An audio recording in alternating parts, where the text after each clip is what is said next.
This is the Mobile Tech Podcast, brought to you by worldpodcasts.com. Now here's your host, Tech Girl, Miriam Joie. Brought to you by Audible. Stay tuned for a special offer at the end of the show. Hi, and welcome to the Mobile Tech Podcast. I'm your host, Miriam Joie, and today is Thursday, November 19th, 2020, and my guest is the awesome Ryne Hager of Android Police.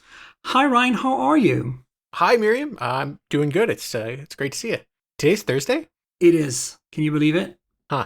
If I sound a little different, folks, and maybe a little more like I'm in a small room, it's because I'm actually traveling. I decided to take a break and spend some time in Palm Springs by the pool.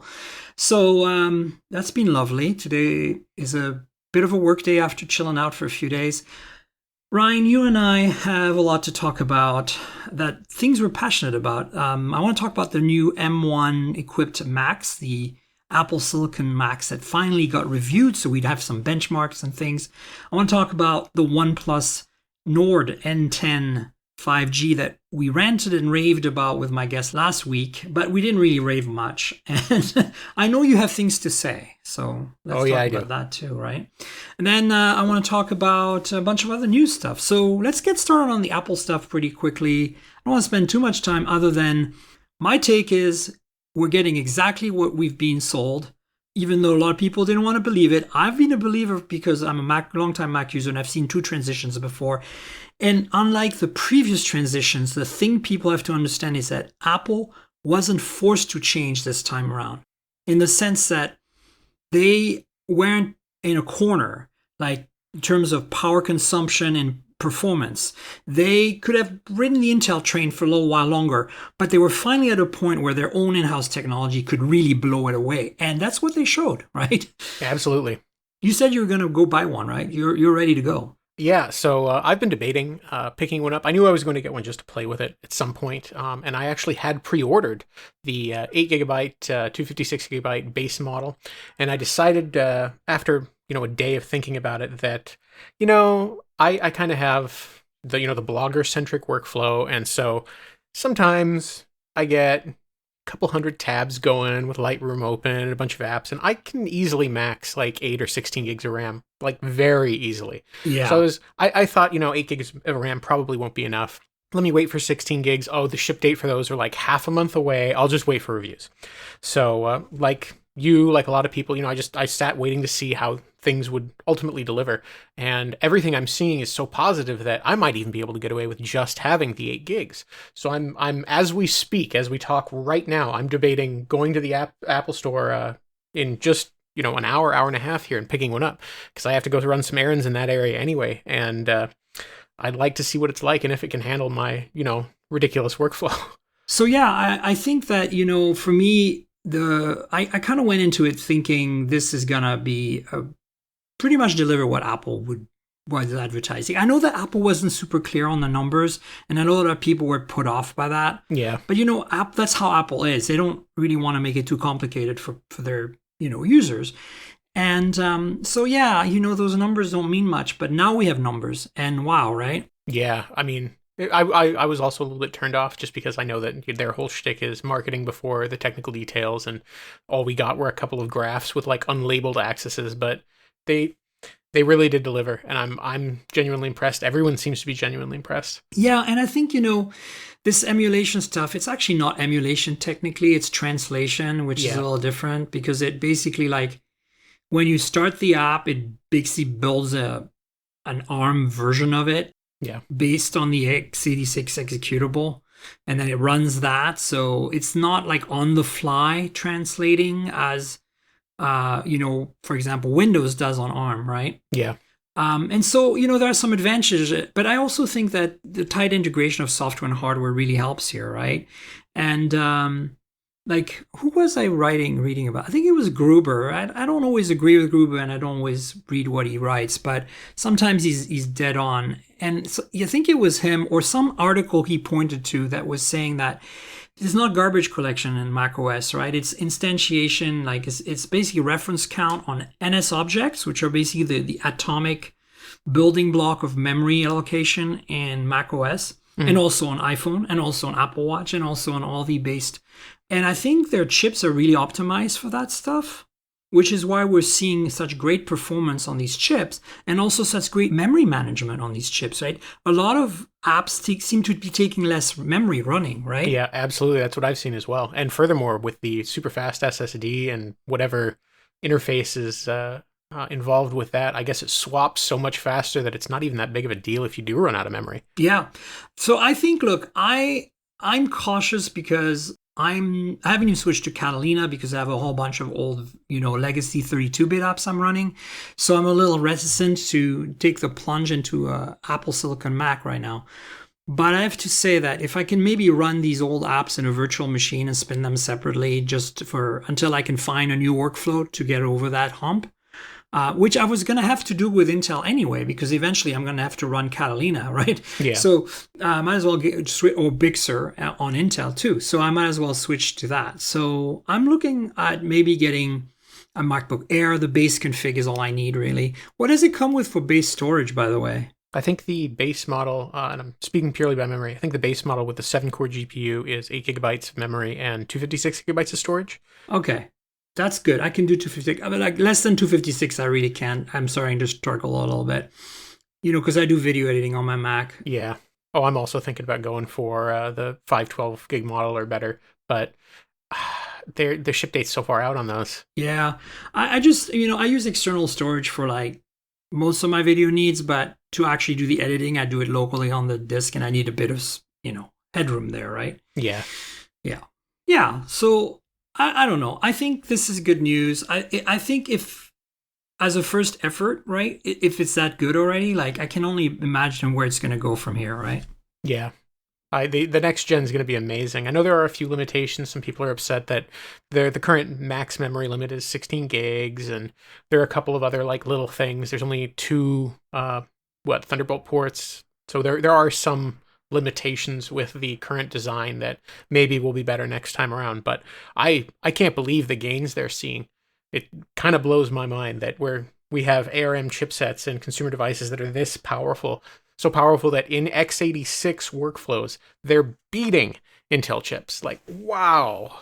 Yeah, and I mean, that surprised me. I was expecting parity or maybe a slight loss in performance on the translation layer, but they've clearly waited. I think this is the thing, right? Like as I was saying before, they weren't in a rush to switch this time, right? They didn't have to. And unlike the PowerPC where they couldn't make a G5 MacBook, right? Like they just couldn't, it just ran too hot. And so they were like, we need to switch to Intel now because mobile is the future. And back in the days of 68K, it was the same thing, right? Like I think there were issues with Motorola making the 68K chips and their yield and stuff, right? Yeah. IBM came along and said, hey, we can give you all the chips you want, in the quantities you want. So that was part of the reason. So I don't think they have these restrictions here. So they were like, let's see how far we can get with this ARM stuff and bring it to a point where we feel like we can just, really blow things out of the water. And I think the other thing nobody seems to be talking about, or few people are talking about comparatively to the actual benchmark numbers and memory use and, GPU, CPU performance, is the battery life. Yeah. It's really crazy. Yeah. A lot of people are getting really good results. Now, Chrome seems to still be a hog, but I think that was emulated Chrome. Didn't Chrome just come out with an M1 optimized version? Yeah, so there was an ARM build released, I guess, accidentally. I don't know the full context yesterday, and it had some bugs, and they pulled it, and there's a new version that was released today. And I've been speaking to a couple people on Twitter that have been using it, and they say that, night and day, the new ARM version, way lighter on memory than the x86 version, and that it's performing pretty well. Cool. Yeah, so I'm not sure if I'm going to run out and buy one like you are doing. And if you do, kudos to you. That's something exciting. I'm cautiously looking at what I might be doing is build a virtual machine to see if I can run my 32-bit apps on an older version of the OS on an Intel box and see how that does. And then if I can bring that on to the M1, even if I have to reinstall the actual virtual machine, not the image, but the actual, switch to a virtual box built for ARM. Hopefully they have one. Yeah. But it'll be interesting to see, right? I might actually want to run a virtual box that's built for 64-bit Intel, because the whole virtual box gets translated or emulated rather than it happening inside the virtual machine, right? Which I think would be slower. It'd be worth testing both to see what the difference is like. Yeah, that's true. So that's kind of where I'm going. Because look, the reality is those 32-bit apps that I'm running are going to fall off the cliff eventually, but I'm not quite ready to let them go because I got these workflows. But I know that eventually I need to move forward. I can't just stick to, whatever version I'm looking right now that I'm running on both my Mojave is what I'm running. I can't stick with Mojave, which is the last version that runs 32-bit apps. Like it's just not going to happen, right? Yeah. So at some point, that's kind of my excitement around that. Yeah. So let's rant a little bit. You wrote a really great article. I actually linked to it last week in the podcast topics because we mentioned your story in the podcast. And so now that I have you, it's the OnePlus has jumped the shark story. Like this, I think, is spot on. Yeah. I don't speak because I kind of didn't want to have to write this. I've been thinking about it for a couple weeks, and I was hoping to avoid having to do a post like this because I'm not angry. I'm disappointed. Right. So, yeah, OnePlus, I'm just not a fan of some of the changes that they've been implementing over the last, really firmly in the last year with this this new move simultaneously up and down market. So you remember last year when they debuted the 7 Pro, which was, it was a great phone, but it was kind of an odd move because they'd always been doing this anti-flagship, and then here's a genuine flagship. We're going to raise the price. We're going to give it everything. This isn't compromising on display resolution. I thought the camera was excellent. I have some really great photos in our review of the phone, and I really loved it. And it was really this flagship moment for OnePlus where they started to embrace the idea of moving to the genuine flagship from the flagship killer, the anti-flagship, even though the marketing for that had long since been gone. And at the same time, they embraced this slightly higher price, and then it got worse. And that higher price has started to trickle down into their standard phones. The OnePlus 8 had a big price bump over the OnePlus 7T, OnePlus 8T, another big price bump. If you can look at the previous trends versus the current trends, they've been creeping upward at an increasing rate, and I was a little bit disappointed with that. Secondarily, this move down market with the new Nord phones. Obviously, the original Nord is a great device. I'm sure you guys have talked about it on previous episodes of the podcast. Love it, 100% behind you. I actually think that. This goes with what you were just talking. I just want to insert this here without killing your momentum completely. But you just mentioned how the OnePlus 8 was overpriced for what it brought to the table. I kind of feel like the OnePlus Nord is really the OnePlus 8 in spirit. You know what I'm saying? Yeah. It was definitely returned to the whole budget flagship spirit for the company. And as you and I have talked about before, it's possible they might be losing money on this phone. And if that's the case, it's too bad.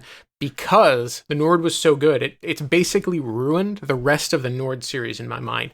The N10 5G for costing 50 euros less is a profound disappointment in comparison to the Nord. It is a vastly inferior device, the N10 5G compared to the Nord. But the Nord also is a vastly amazing device for this price point, right? Like I think they don't make a lot of money on that phone. It's one of the few great phones of this year. If we were to put together a list, it'd have to be in the top 5 for most impactful. The original Nord is just great device. The original Nord is the OnePlus we know and love and expect. Exactly. And part of that is, or I should say, there's an interesting parallel you can draw with that sort of argument, where the OnePlus we knew and expect, that was Carl Pei's baby, right? That was right. His little project before he left the company. And how much of the OnePlus we knew was Carl Pei, because he's gone now, and the last thing he touched was good, and everything else is kind of not good, right? Well, I disagree. I'm not quite as gloomy as you are. Like, I think this is a misstep, which is part of a growing pain that OnePlus is going through as they're transitioning from the disrupting kind of startup vibe kind of, something that they were able to play on for a little while longer, but was already dying in the days of the OnePlus 6, in my opinion. Like, I think the first downward spiral sign for me was the OnePlus 6T. And it's a good phone, but no headphone jack, right? Yeah, well, that was just following the market's trend. I don't know. No, but the point is that this is like, you don't do that. Like if you really truly listen to your fans, look, the Nord N10 5G has a headphone jack. Yeah. Has true. micro SD, right? Like there are some things that you could still be doing. Yeah, I understand that you want to sell your own buds and stuff, but I felt that was kind of the beginning. But they also did make the OnePlus 7T the next year, which to me is one of the best OnePlus phones of all time. If it weren't for the screen, I would agree. The screen on that phone is genuinely bad. Really? You don't like it? Super, super uneven. Like the people that complain about the so-called, streaking and the green tint problems, the 7T screen was really, really bad for that. It was very uneven panel. I was not into it. I just felt that for the money, it packed a real punch, which we haven't seen since the Nord, basically.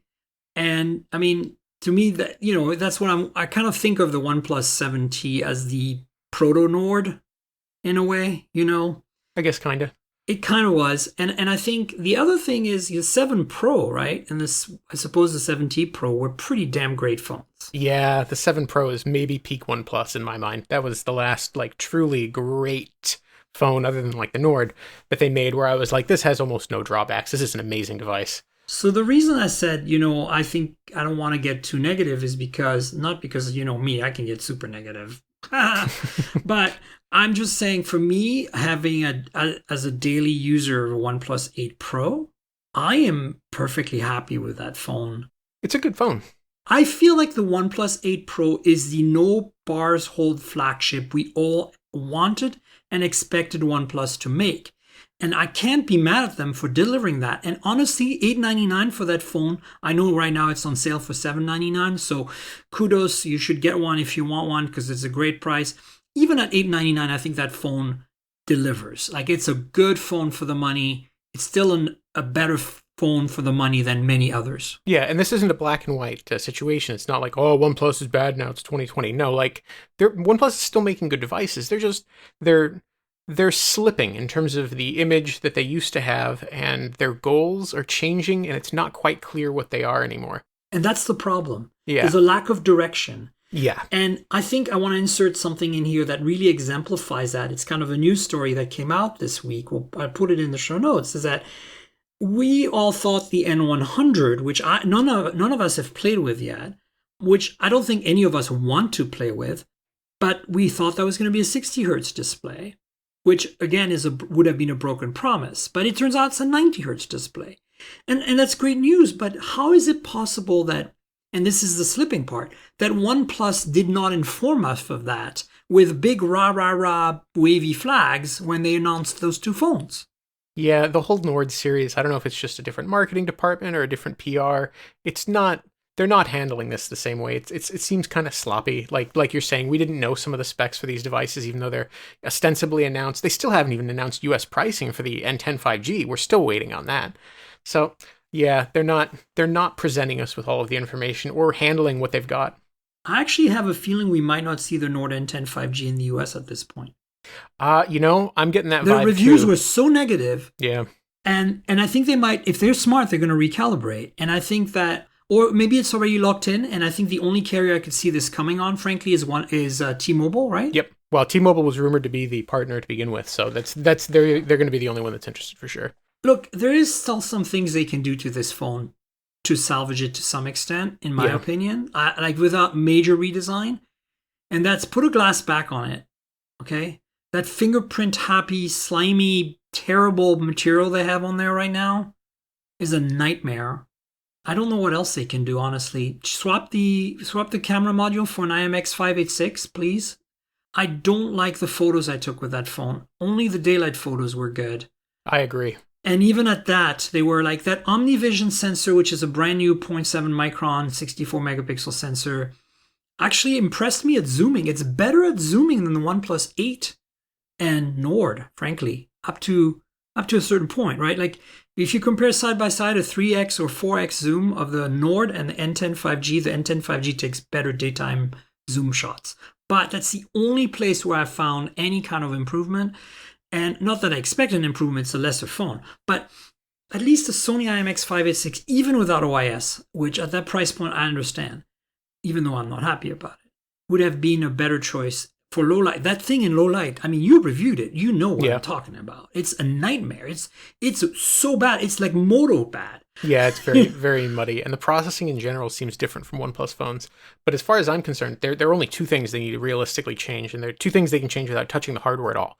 And if they change these two things, they have a decent chance of succeeding in the US market at some level. And that is that the price has to come in better than the current price comparison between the Nord and the N10 5G in Europe. Because a €50 difference, if it comes in at, in my opinion, if it comes in $1 over $300, it's a bad phone. Secondarily, they got to change the update policy. This one update, oh my god, and 2 years of updates is ridiculous. It is. I don't want to curse on your show because I'm sure this is a family friendly show. That is unbelievable. That is bad.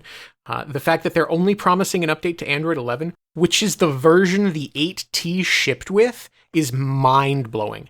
They're only going to update it to their current version of Android.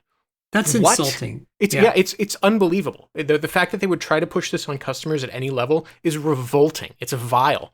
It's anti OnePlus. It's completely not what they do. Yeah. Like I can understand if you said we're gonna give you Android 11. Like it's I can excuse them for shipping it with 10. That's fine. As long as I said it's coming late December or something, or the US version will ship with it or whatever, I would have been okay with that. And then say you're getting 2 updates. Yeah, give it the same standard 3 years, 2 major updates that they give every other phone, and come in at the right price. And we can hand wave the rest of the way. Oh, glossy plastic at the right price, whatever. Put a case on it, it's fine. Yeah, that's true. But I still feel like that's one of the areas where like they could. That I think from a manufacturing perspective, it'd be very easy for them to change the cover. Yeah, like, that's true. Again, you haven't had time because I know you've been working all day. But when we're done the show, Ryne, take a look at my channel and that YouTube video of that Realme 7 5G that I just unboxed. The back of that phone, it's all plastic, of course it is. It looks like $1 million, and it feels better than the OnePlus. It doesn't have that weird fingerprint happy, slimy, faux glass feel to it. Something about the N10 5G, like you can have the Nord in one hand and the N10 5G in the other, and one feels cheaper, and it's the N10 5G. And I can't properly quantify. It's something about it feels cheap. Yes, and I think for me, 2 things that stand out that not just make it feel cheap, but also make it feel retrograde, like something went back in time in a bad way, is, and again, I understand the ergonomic advantage of this, but I'm also pissed off at Google for this, is the rear-mounted fingerprint sensor. Normally, 2 years ago, you had said, here's a phone with a rear fingerprint sensor. I would have said, great, hooray. But today, I feel that it does look old-fashioned. And when you're trying to portray yourself as this kind of bleeding edge company, which maybe they're not anymore. Maybe that's the thing. But I think I'd like to think they could still do that and make a $400 phone that was worth its salt. And as such, like again, this Realme 7 5G has a same BBK company here, right? Has a fingerprint sensor on the power lock key. It works really well. It's a pretty big surface. It doesn't look weird. It looks modern. It means the back is really modern looking, especially with this weird matte 2-tone finish they have going. Yeah. It's something you would have expected OnePlus to make a year or 2 ago, and now it's Realme doing it. And I don't understand like how the Nord N10 5G kind of slipped so badly on that. And then the chin, like that chin is so huge. Like, I understand IPS needs a little more space down there, but look, I reviewed the Poco, the X3 NFC for Android Police, and I'm currently playing with the Mi 10T Lite from Xiaomi, which is essentially a Poco X3 NFC with 5G. It's got a Snapdragon 750 in it. Mm-hmm. And both of them have chins because of IPS, but they're not the kind of like incredibly massive chin. Again, this Realme 7 5G from their same essential parts bin has less of a chin, and it's a 120 hertz IPS, not a 90 hertz IPS. So I don't understand what went wrong here on OnePlus, Yeah, a lot of little things did. The fingerprint sensor doesn't really bother me, and I actually don't like the power button fingerprint sensors because I have these gigantic calluses on my thumbs, and so the ones on the power buttons, they never work for me. So I like having it on the back still, especially now that we're all wearing masks. But yeah. The phone just didn't come together. It doesn't feel like a OnePlus phone. The chin, though, right? I'm right on the chin. Does that seem big for you? Like, it seems unusually big. Yeah, it is big. And again, especially at the price, I feel like at 400 euros, 350 euros. It's too big. It's too big. And then the performance. That's the other thing. I feel like that phone, it handled everything I threw at it with no hiccups. I had no hiccups. However, I'm expecting with a OnePlus phone to get that little extra crank to 11 performance. And I figured with a 90 hertz display and a well-tuned build of Oxygen OS on a 690, they might be able to come pretty close to, say, a Snapdragon 730. And they are. If you look at benchmarks, they are. But you run the phone and it doesn't feel like a OnePlus phone to me. Yeah, I agree. And actually, I don't know what it is. The Nord felt like a OnePlus phone to me. Yeah. And I know you said you had good experience with the performance, but we ran into, if you read our review, we ran into a lot of bugs. So the first release software it shipped with, and thanks for making me a beta tester with all this OnePlus. First release had a bunch of Wi-Fi problems, so certain Wi-Fi connections, don't know what the particulars were.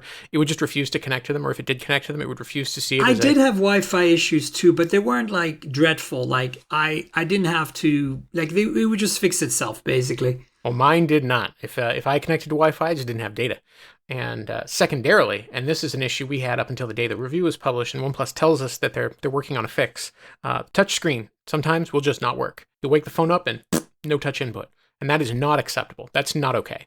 I didn't experience that. The problem I had, which was actually a configuration problem, I restored the OnePlus Nord N10 5G from my OnePlus 8T, backup. Yeah. And, the 8T is the first phone with Oxygen, with Android 11 and Oxygen OS 11, and has an always-on display, right? Somehow it inherited the always-on display settings in the transfer. Yep. And it made the Nord N10 5G backlight stay on all the time. Even though the screen went black, the backlight was on and it was wasting battery. And it turns out that it was just a bug in the transfer over. It was supposed to cancel out that always on display setting from my restore.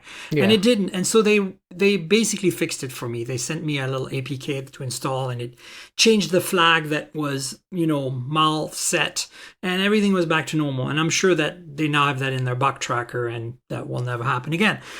But it's interesting that, to me, that's, I've reviewed enough phones under embargo that have little weird things. I don't count this as a problem. Like this, but the sloppiness of them maybe not having tested that worries me a little bit, Yeah, and I know it's sort of inside baseball to talk about this stuff, but the instability in the OnePlus software I've been using over the last year has been worse than I think any other phone I've reviewed in the last 2 years. So it seems like they're sort of losing track of, or having difficulty developing software at the same pace that they were before.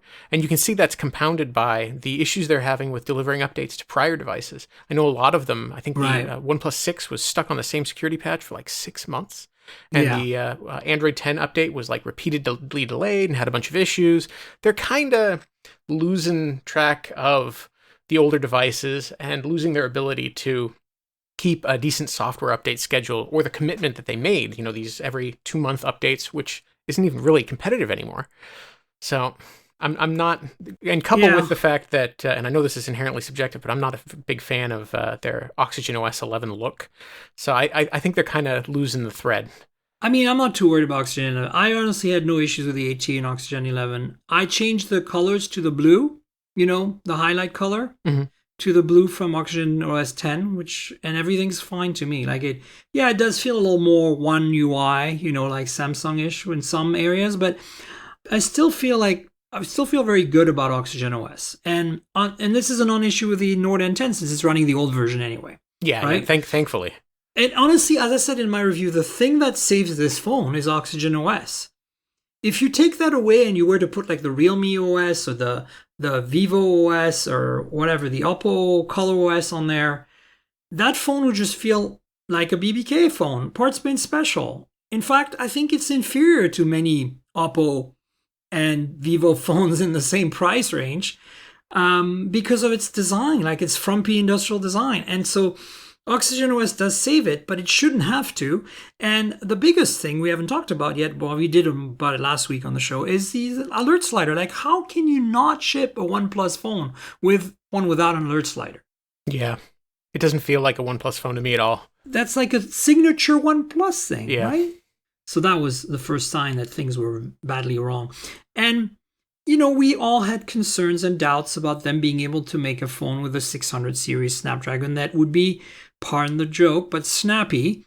And, well, it's not bad. It's not horrible, but it's not OnePlus. It doesn't have that. The Nord feels so freaking fast. I mean, Yeah. you have to really put it side by side with an 8 or 8T to notice a difference, right?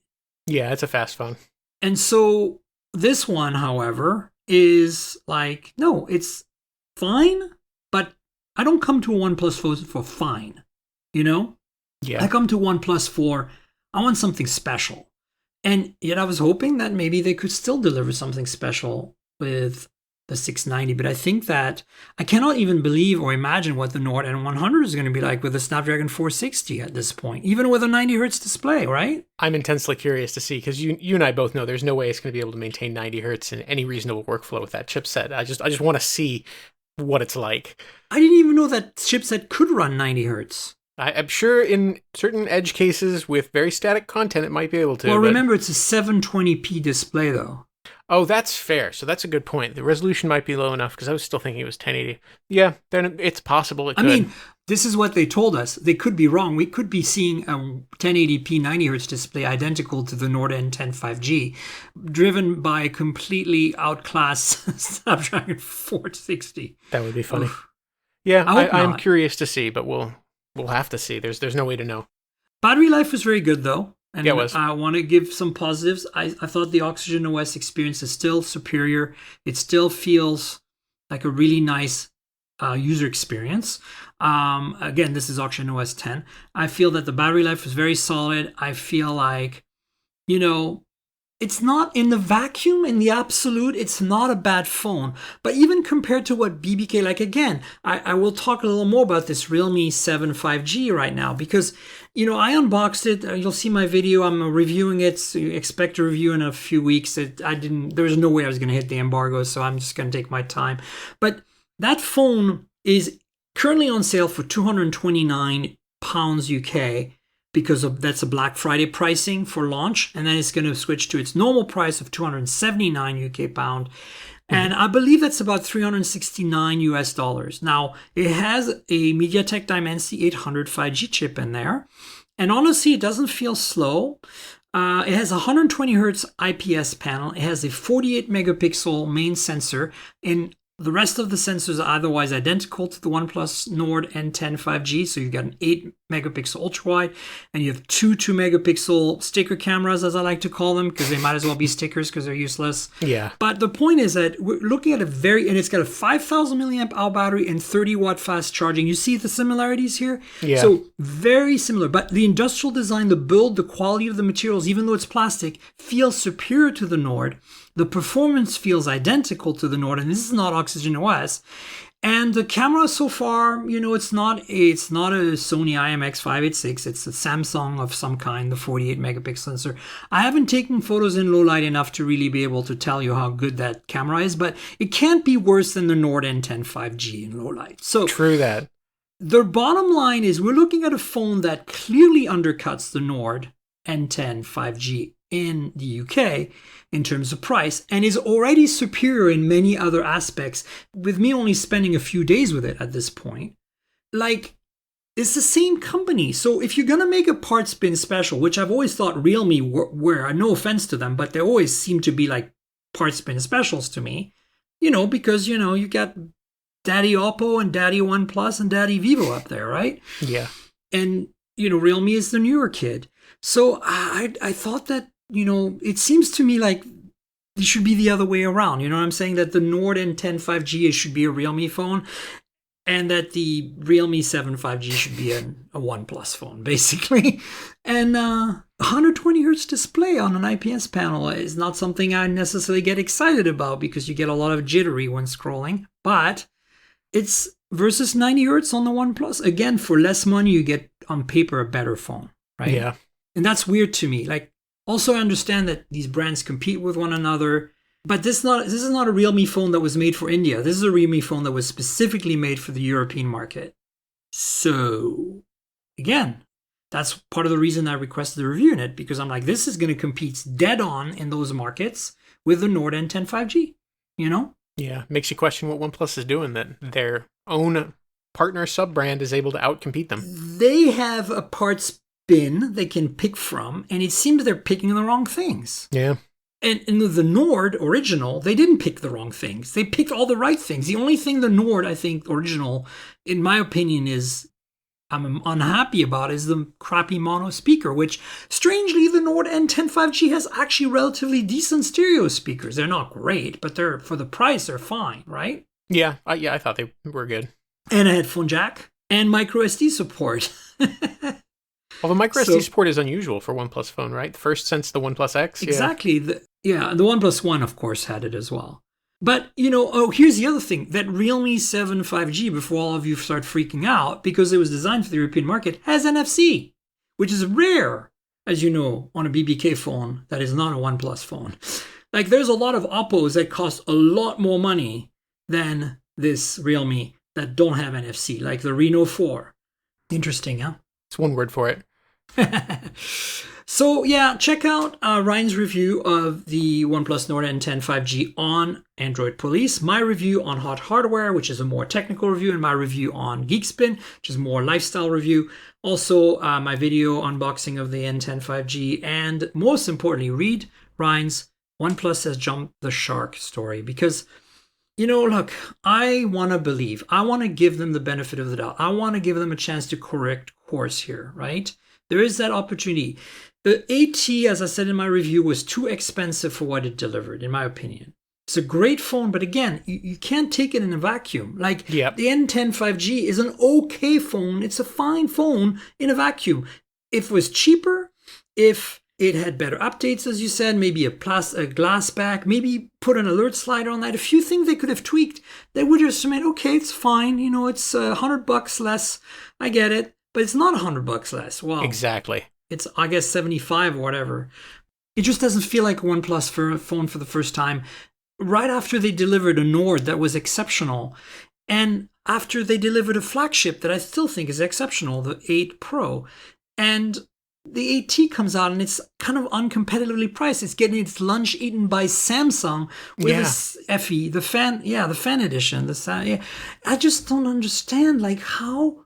Of course, Samsung could come and disrupt in the OnePlus space. They were just waiting for the right time to do it, and guess what? They just did. Yeah, and I still can't believe it. The S20 FE came, like, for me. I know that we had leaks coming up to it, but the price really came out of nowhere, and it took a while for it to sink in. I was like, Samsung is out OnePlusing OnePlus. Exactly. That's totally what I said when we talked about it on the podcast. I'm like, it's basically Samsung goes, hold my beer. I'll show you what to do here. And boom, they did it.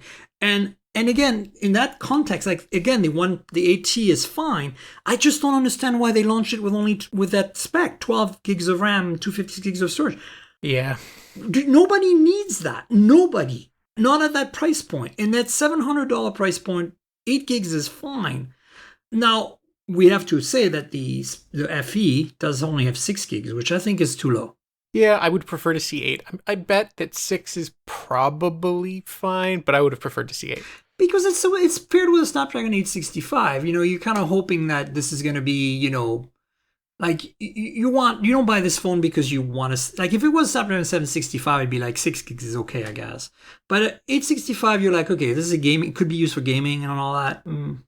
That's kind of why, the only thing I can be upset about with Samsung here. And of course, the plastic back, which I don't care so much about the plastic part, but the fact that it does feel a little cheap when you touch it, Yeah, I mean, to be fair, I think that, like with the Note 20, I think they can do plastic nicely. They didn't necessarily in the case of the S20 FE. And you're going to put it in a case, so it probably doesn't matter. Yeah, you're right. So my big little happy phone of the week that made me smile and made me go like, oh, there is hope in the future was that Realme 7 5G, because I'm like, look, this is what the OnePlus Nord N10 5G hardware should have been. That's it right there. Yeah. And yet it's the same parent company and they somehow messed that up. And so kudos to Realme to do a phone for Europe that's really affordable and feels nice, at least on the hardware front. I'm still trying to figure out what Realme's build of Android 10 is really like. So far, honestly, I like that out of the box there was an app drawer. I like that out of the box there was Google Discover on the left side of the screen. So it's definitely more customized. It's more like an Oppo ColorOS. But I'm just say it's a lot more stock than I was expecting. It's my first time ever with a Realme phone, so I didn't know what I was going to expect. But I was thinking more like along the lines of Oppo and Vivo, you know? Yeah, and I've been noticing that trend with the BBK sub-brands. I don't know if it's trickling over from OnePlus or what, but their software is getting less offensive, right? Over time? It is. I'm honestly, like, when I review the Oppo Find X2 Pro, right, which I still think is a phenomenal phone. If that thing had wireless charging and worked on US 5G, I would be rocking that as my main phone all day long. It is a cool phone. So good. And you know, essentially the OnePlus 8 Pro is a detuned version of that. It's the same display, it's the same main camera, same ultra wide, just a slightly lesser non-periscope telephoto, and of course we gain wireless charging, which to me is essential. But you know, it doesn't exist on the Find X2 Pro. But the reason I'm bringing it up is because ColorOS, whatever that version was, 11, 12, whatever, when it came out with the Oppo Find X2 Pro, I felt was the first version of ColorOS where I was like, oh wow, this is refreshingly stock-ish, you know? Yeah. And to be fair, it is better, but it's still like I didn't like using it. I was still it's still very, you know, Chinese phone. But yeah, exactly. But it was so much better. Right. Yeah. And I feel that Realme is kind of the same thing. It's like this Realme 7 5G, I was expecting something pretty horrendous in terms of software, and so far I'm like, okay, this is fine. Like this is not it's not OnePlus, it's not a Moto, it's not a Pixel, you know, but few phones are. And yeah, so I'm if you're in the UK right now, you know, try it out. Like it just came out, and at this Black Friday sale, it's a pretty good deal. So let's see, what else? We talked a lot about OnePlus. We want to talk about Oppo since we're on the BBK train here. Their rolling phone concept. What'd you make of that? So that's I have to admit I didn't cover that in too much detail for our site, and I didn't cover it in fact at all. And it's not the first time we've seen these rolling phone demos, but I'm into it. I'm excited to see what it's like. I was a huge folding phone convert. I thought they were stupid. I tried one out. I am now their number one proponent for our site. I think they're absolutely the future. And I really love the sort of paradigm shift we're getting with these bigger and changing screen devices. So I'm intensely curious to see what these rollables end up being like if or when any of them actually materialize. So I can't wait to hear more. But I don't know if I have anything really insightful to say on the subject. I haven't tried one. I haven't used one. Yeah. No, neither have I. I just think it's cool. I just brought it up. I'll link to the store on Android Police. It's interesting, and again, it's not the first. What's the folding phone that won you over, Ryne? So the Z Flip, the original Z Flip, because it was the first one I could actually afford. I couldn't afford the original Galaxy Fold, and Samsung wouldn't send us one, and blah blah blah. Right. It was like $2,000, but the Z Flip was $1,400. It's like, oh well, I can give this a shot. It's stupid. I'll return it, whatever. And like within an hour of opening it up and using it, I was already like hooked. I didn't know precisely yet what about it appealed to me, and it took me probably the better part of a week or two to really be able to put into words what the experience was like and how I valued it. But it changed the way I used a phone like quite a bit, even though you're basically getting the same form factor you do on a normal phone, just in a smaller package. And then I tried the Z Fold 2, and the Z Fold 2 was an absolute game changer. I wish Samsung had let me keep mine. It was so good. Yeah. What an amazing phone. So I actually bought I'm in the same boat as you. I didn't get an original Fold, last year. So I decided to just wait it out. And then I got a Z Flip. I bought the Z Flip when it came out. And after the Samsung Unpacked event, I was like, okay, I'm just going to buy one. I wasn't intending on keeping it. And I didn't. But I just want to try it out. And I got it. I was just like, yeah, this is it. Like, this is freaking cool. Once you try it, you know. Like, I knew there was going to be a 5G version very soon, and that the Fold version 2 would come out. So I was like, I don't want to hang on to that. And I have a return window, so I'll return it. But I got it, and I was impressed. And I did a review on the YouTube channel and talked about it on the podcast. So then when the Z Flip 2, I should say Flip 5G came out, I was like, oh, see, I'm glad I didn't spend money on that one because, well, 5G doesn't matter really much. But it's nice to have a faster chip in 5G. And the matte glass. Yeah, exactly. So I was like, okay, cool. I didn't buy that one, obviously. But then when the Fold 2, Z Fold 2 was announced, I actually did the same thing. I bought one and with the intent of returning it. And I did return it only because it was so expensive and I couldn't really justify keeping it. But for the 2 weeks I had it, man, that phone, once you play with that phone, it's a game changer. That is the future. Yep. Like, you get it. Yeah. And it is kind of like that, GIF, the mind-blowing explosion thing. Because it's like, it's not just the amount of tech that's packed in that thing, which is already astounding. And it's the polish of this product, right? And what it lets you do. Exactly. It is so well put together. Like, Samsung, I gotta give credit to Samsung, because my favorite phones, one of my favorite top 5 phones of the year, because we're getting that season soon. But one of my top 5s is a Note 20 Ultra. And a Z Fold 2 probably is in my top 5 as well. But the Note 20 Ultra is the first Samsung phone in at least 5 years where I felt like I didn't want to put it in a drawer. Like, I kept keeping it in my pocket and using it way past my review time. And I still have it, and I love it, and I just can't put it away. And part of it to me is the industrial design, the build, the attention to detail, the way the phone feels in my hand. There is something special about the Note 20 Ultra, which I never experienced on the Galaxy S20 Ultra. I don't know how to explain it. Color, the fact that it's squarish, I don't know. It's like, I love the camera. I think that has a lot to do with it. Like, the main sensor on that is way better. Like, it's better tuned than the main sensor on the S20 Ultra. And I think the telephoto is a big improvement of the S20 Ultra as well. And so those two things make it a better choice, in my opinion, the S20 Ultra. And then it just looks better. It's that bronze color, the squarishness of it, the fact that if you want, there's a stylus. I never use it. But it just feels like the mother of all phones somehow. Yeah. That's it. So, the Z Fold 2 inherits a lot of these build quality and materials and premiumness that you also get on phones like the Oppo Find X2 Pro and you get on iPhones. Like that something you can't really tell until you touch it that really makes a phone special. And it has that, the Z Fold 2. And then on top of that, as you said, like the fact that it lets you do all this stuff that you couldn't do before. Yeah. Right? Or not just that you couldn't do before, that you couldn't do without way more hardware. I was able to do, in like a little experiment, the whole job at our site for the day from that phone. Wow. Blew my mind. And that's the thing that blew my mind actually about the Z Fold 2 the most, was that it's a Snapdragon 865 Plus with gobs of RAM and storage, but it somehow feels so polished and optimized, right? Samsung's been getting better at that. I know that earlier versions of One UI, you use them side by side with like what we were talking about earlier, Oxygen OS, never really felt quite as snappy. That gap's closing. Samsung's getting better at optimizing its software experience to really feel tangibly quicker. Yeah, and that's what I never felt it as much as I felt it on the Z Fold 2. Even the Note 20 Ultra is good, but the Z Fold 2 is like, holy crap, what processor is in this? Like, and I know it's just marginally faster than the 865 normal, right? And it has to drive a massive screen at 120 hertz. Like, theoretically, it should be about on par with a Note 20 Ultra. But I just somehow, and this is not like a objective, I took benchmarks thing. This is a subjective feel thing.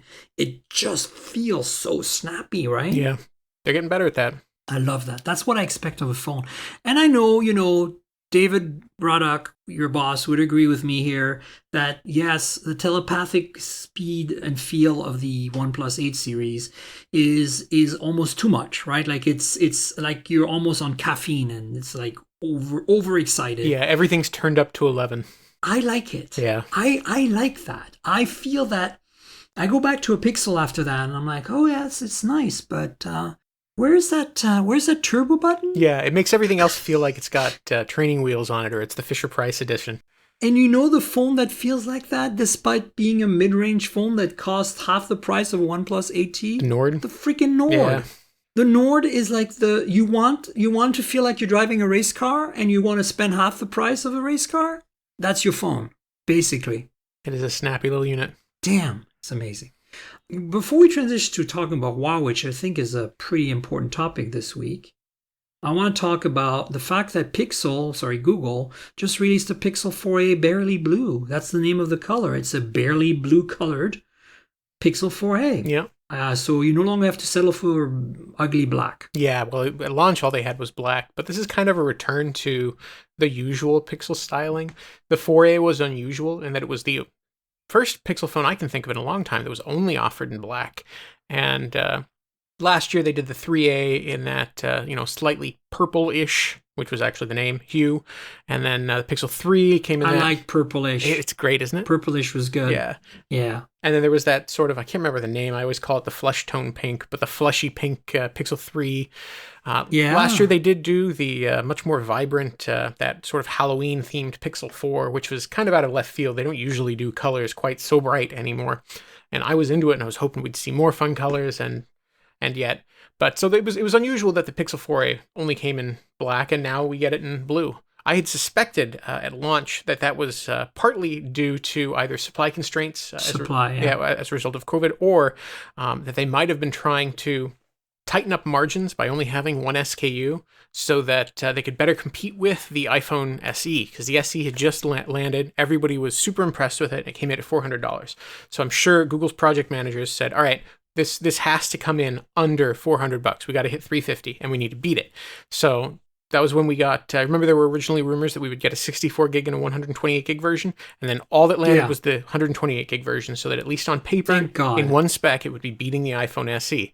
And so I suspect that the original single colorway was partly to ensure that they could keep the margins as low as possible. And I suspect or hope that the reason they're offering more colors now is because it's selling so well. Yeah, it's a hit. Such a good phone. Yeah, such a great phone. Honestly, when I look at that versus like Nord N10 5G, like, yeah, you don't get 5G, but whatever. Yeah. Just forget it. This is the phone to get. Like that matters in the US. Right. And if you want 5G, just get the 4A 5Gs, spend a little more, Yeah. So, yeah. So talk about Huawei. So this is actually a couple of topics that I was going to cover on last week's show, but last week's show, having my guest from MediaTek on for 20 minutes, we just didn't get to it. And actually, I'm glad we waited, because now we have more facts, we have more data. Yep. Two Huawei-related items. One, Huawei is selling the Honor brand to purely just basically to make money. They need the money because things have been a little rough. And then related to that, in a way, is Huawei is now allowed by the US government to use Qualcomm chips. With one important caveat that we'll get to, right? Yes, so let's talk about that. Like, to me, the Honor sale, as I said to you before the podcast, I feel like Honor, in fact, I'll be transparent with the audience, I was actually hired by Huawei as a consultant to do an analysis on Honor years ago. We're talking about 3-4 years ago, when they were just starting out around the same time as the Honor 8 or so.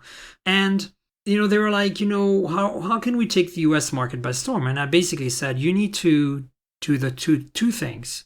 And I think US Western market was kind of the thing. And I said, there's two things you need to do. One is Qualcomm chips, because the carriers will be on board if you have Qualcomm chips. And B, stock Android. Like Android One, or do something like Moto or Google with a Pixel, or OnePlus with Oxygen OS. Something that's very streamlined and straightforward. Does not feel like the Chinese phone experience. Right? And, granted, Huawei's phones have gotten better at that, but still, now it's kind of regressing a bit because they don't have Google mobile services anymore. GMS is not allowed. So that's what I told them, and they never did anything with it. And I think it was a lost opportunity. But, I also got some feedback from, like, this is inside baseball, but, basically saying, look, the US market in the West is such a small overall percentage of what we sell worldwide that you're basically asking us to make custom hardware and software. That's what you got to do. For a tiny market that doesn't really bring us a lot of money. Yep. And this is like, you have to understand, put yourself in the perspective of 3 or 4 years ago, right?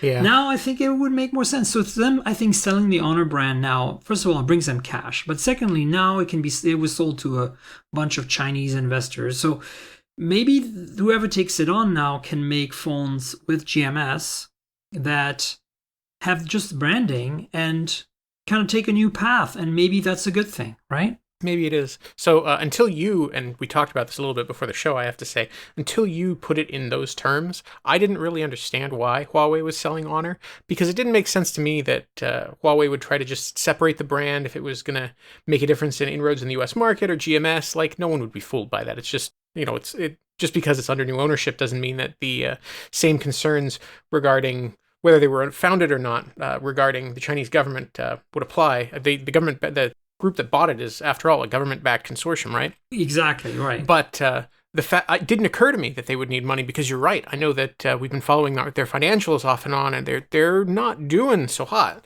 So within that context, it makes way more sense to me now.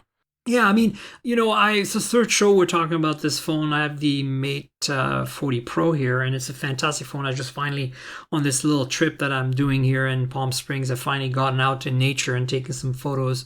And it's Huawei grade camera level. It's Leica, all the goodness. But you can see they're cutting costs. There's no OIS on the main lens. And I asked them why, and they said, well, the Kirin 9000 is such a powerful ISP that we can actually do pretty good what they called AIS, their AI-based stabilization. It's just EIS, yeah. And I'll have to be honest, I cannot fault them. Like, it is rock solid. It feels like an OIS phone to me, yet it is not. And that is something you can only commend. But you can tell that they're saving money, right, on the hardware by using software. Same with the ultra-wide. It is no longer a 40 megapixel ultra-wide, it's a 20 megapixel ultra-wide, so they're no longer able to do pixel binning in low light. But, when I asked them about it, they said, well, our ISP is more powerful and we can compensate a little bit in low light now. The lens is faster as well. But most importantly, we kept the AF, which I think is really nice. Very few phones have autofocus on the ultra-wide, and I think that's a big deal to me. If you want to get close to something and still have that ultra-wide feel, you can still get focus on the close-up thing. But more importantly, they said, we're offloading, like we're taking, I guess, some of the cost of having a better sensor off. They didn't say it that way, but they implied it. And putting it on that crazy Kirin 9000 that's so high performance, the ISP. And I was like, okay, that's fair. So that also fits in, I think, with what might be perceived as cost savings, which are really cost savings. That the company doesn't have the kind of ginormous budget that they had for the Mate 30 Pro, the P40 Pro, yeah. Right? So interesting. And then, so what's your take on this Qualcomm stuff? And what's the caveat? So I'm really curious to see how this is going to go, because as you said, Qualcomm is now able to sell chips to Huawei again, which is a big deal. But importantly, they can't sell any with 5G. And that casts a big wrench into the plans, because most of their latest chipsets, the modems for them, they're all 5G modems. So I'm curious if Huawei's even going to be able to use the 865 or later chips, which are all going to be, to my knowledge, and I admit I'm a little ignorant on this subject and exactly which modems can be paired with which phone or with which chipset. But to my knowledge, the 865 has to use the X55 modem, right? But it's an external part. So it's possible that Qualcomm also makes an exception for Huawei and says you can use the X65 without the X55 modem. Yeah, exactly. So that it's possible that they'll be able to make a special modem just for Huawei, an X55 missing 5G. In China, 5G is kind of important. We see all these 5G phones launching there. And to my understanding, they're doing a better job of rolling out meaningful 5G as opposed to the millimeter wave junk we're mostly putting up with here. They've got it, a lot more standards, mid-band, low-band stuff. It's part of the landscape. And they were more aggressive to roll it out earlier than we were. So it throws a wrench in the works for them to be able to use it. Not that they use it domestically too much. I think they mostly stick with the Kirin stuff there. But even in other markets, if they want to start making inroads in Europe or the US where the Snapdragon chipsets are more popular, it throws a wrench into their plans, being able to sell phones. Like you're saying, when you were working with the Honor brand, they need these Snapdragon chips to be able to sell in a lot of markets. It's just a fact of life. Yeah. So the fact that they have this limitation, no 5G, is going to be an impediment. Yeah, no, this is definitely a big wrench in the spokes of the system here. I don't know how they can get over that. I mean, if for some reason, say Qualcomm lets them use the 865, because what if Huawei uses their own external modem somehow, right? Like they have them, right? They have the Balong or whatever called 5G modem. I wonder if the no 5G means the device cannot have 5G, or you can't use chipsets that support 5G, or you know what I'm saying? Like, that's the challenge, right? So I think, but I still think it's interesting because while this news is, based on our reality now, today, we now have a president-elect and a potential government coming in that are hopefully potentially going to relax some of this Huawei madness. Like, I don't expect the incoming government to relax the 5G networking base station level stuff, right? Yeah. That's not going to change. I think the national security issues are still there. For better or for worse, that's not what I want to get into right now because I think it's BS personally, but that's just me. But I think the terminal, the phones, right, the consumer devices, that all the restrictions that Trump and his stupid regime have put on Huawei in terms of laptops, chips, software like Google, right? GMS.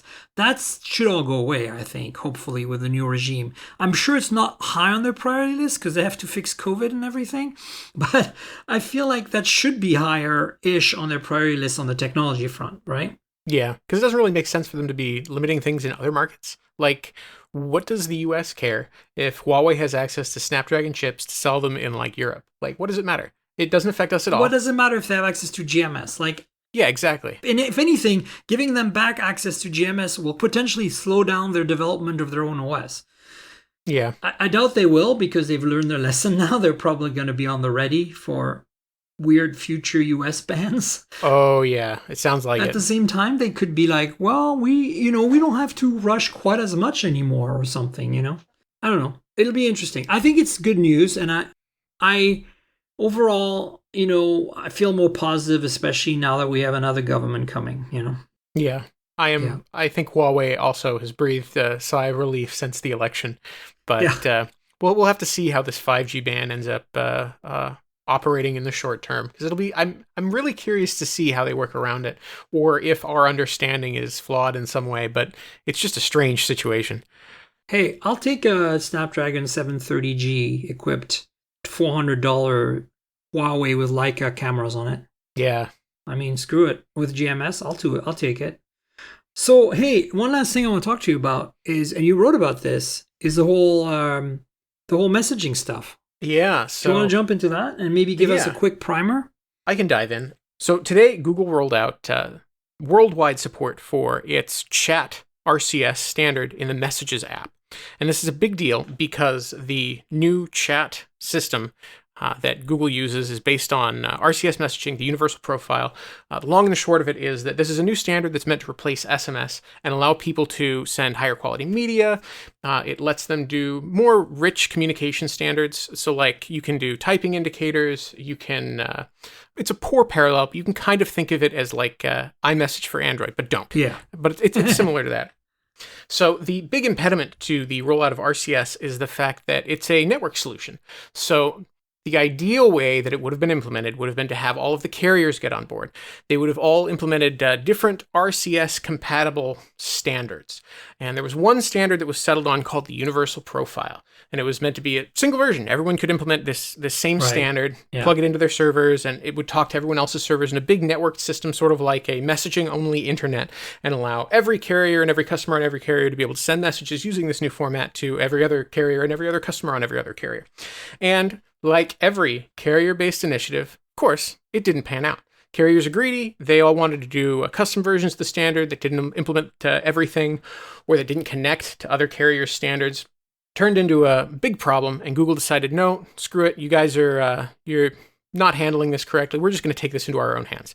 So Google, via Messages, decided to roll out Jibe. They bought a company called Jibe that implemented a universal profile-based standard. And through Jibe, Google was able to essentially connect customers to either their carrier network when it was compatible, or to Google's network. And so any customer who has a universal profile compatible carrier, they can use RCS messaging through Android messages, through Google Jibe, and it'll work. Anyone who doesn't, Google takes over for that duty, and Google can give them the same functionality through the Messages app, and that works. So as of today, everywhere in the world, this now works. There are a couple of exceptions, Russia, China, Cuba. Surprise, China. Yeah. But everywhere it works. So now everyone on Android using Google Messages, whether it's through their carrier or whether it's separately, is finally able to use this messaging standard. It's great. But it's still not quite universal. And I wrote about this earlier today. The big problem is that I see that's remaining now is now Apple, because iPhones don't support RCS messaging. Right. And I really should. Like, I mean, this is ridiculous. Like, I understand, they want people to buy iPhones, but like, the reality is half of the people out there don't have iPhones. So come on. Yeah. And furthermore, and it's more than half. It's between 72 and 80% of the market. In our market, right? Like I'm saying, roughly. Yeah, in the US, it's somewhere around half. But, and this is another point that I touch on in our coverage earlier today, the real issue with it is the fact that Google announced today, as part of the major rollout celebrating it, that they're going to start doing end-to-end encryption in RCS. So it's secure. It's only will start rolling out in the next couple weeks, and presumably they'll expand it to more conversation types. For now, it's just in one-on-one conversations. But the fact that they're doing that, and the fact that that Apple's iMessage falls back onto SMS for Android customers, which is insecure, when they could be using RCS and they could also be rolling out end-to-end encryption support, kind of flies in the face, in my opinion, with Apple's claims that, we're all about user privacy. Apparently, except when you didn't make any money off the other person. Yeah.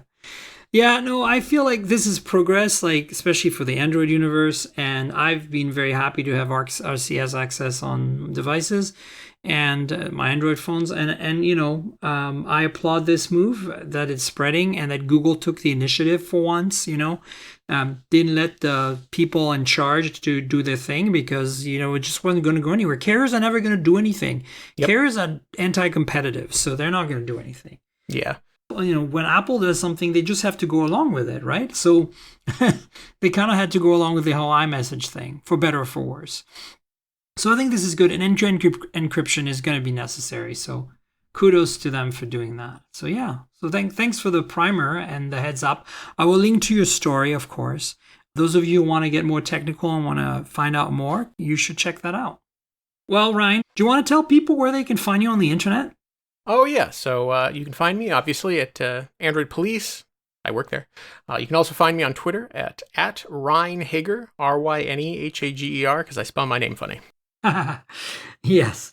You should follow Ryne. Good stuff on Android Police, good stuff on Twitter. And folks, you know where to find me on the internet. I'm at Tankgirl, that's TNKGRL, on both Twitter and Instagram. On Twitter, it's a good place to discuss the podcast. If you want to comment on the podcast or give your opinion or disagree or whatever it might be, please do it on Twitter. And Instagram is a place where you'll find pretty pictures of phones that I'm reviewing and pretty pictures taken with phones that I'm reviewing. So check that out as well. Same handle, at Tankgirl, like the comic book character without the vowels, TNKGRL. There's also a couple of YouTube channels you should check out. There's youtube.com/mobiletechpodcast, which is focused mostly on the phones and devices I review and discuss on the podcast here, things like phones, headphones, earbuds, whatever. And then there is youtube.com/mobiletechmore, which is kind of a second channel my producer and I recently started. And we're reviewing a whole bunch of kind of like IoT-ish stuff there, like, smart robot vacuums and, like connected air purifiers, stuff like that. So, please subscribe to both channels, especially the new one, Mobile Tech More, since it's new and we need the subscribers. Check it out, participate, leave comments, all that good stuff.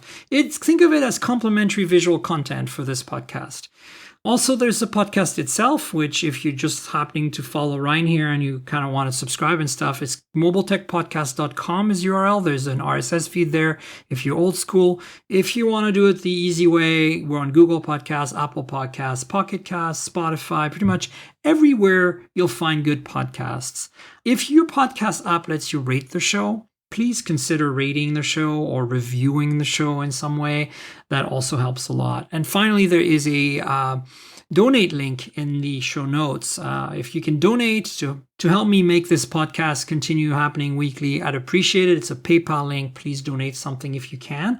Another option is for you to support our sponsor, Audible. Audible has been our sponsor since the very beginning of the show, and they have a special deal for you, so you can help them by helping me, or help me by helping them, depending on how you look at it, by going to audibletrial.com/mobiletech.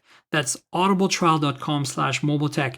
And you'll have an opportunity to sign up for Audible and get a 30-day free trial with the option to keep a book at the end. And you can, leave or stay, whatever. It will help the show no matter what. So consider that. Audible is a fantastic platform for audiobooks. If you love reading, but maybe you can't read, maybe you're a delivery driver and you're driving around all day and you're tired of listening to hour-long podcasts, you want something kind of big and thick to sink your teeth into, like a 12-hour epic Star Wars book or something, check out Audible. That's what they're about, and I really like it for that. So I recommend you check it out and you help us out. audibletrial.com/mobiletech. I want to thank Audible for being a long-time sponsor of the show. And Ryan, I want to thank you for being on the show yet again. It is always a pleasure to be on the show with you, Miriam. Thank you. And we'll have you on again for sure. And folks, we'll have another show next week, so stay tuned for that. Cheers, everybody. This has been the Mobile Tech Podcast with Tank Girl, proudly presented by worldpodcasts.com. You can visit us online at mobiletechpodcast.com.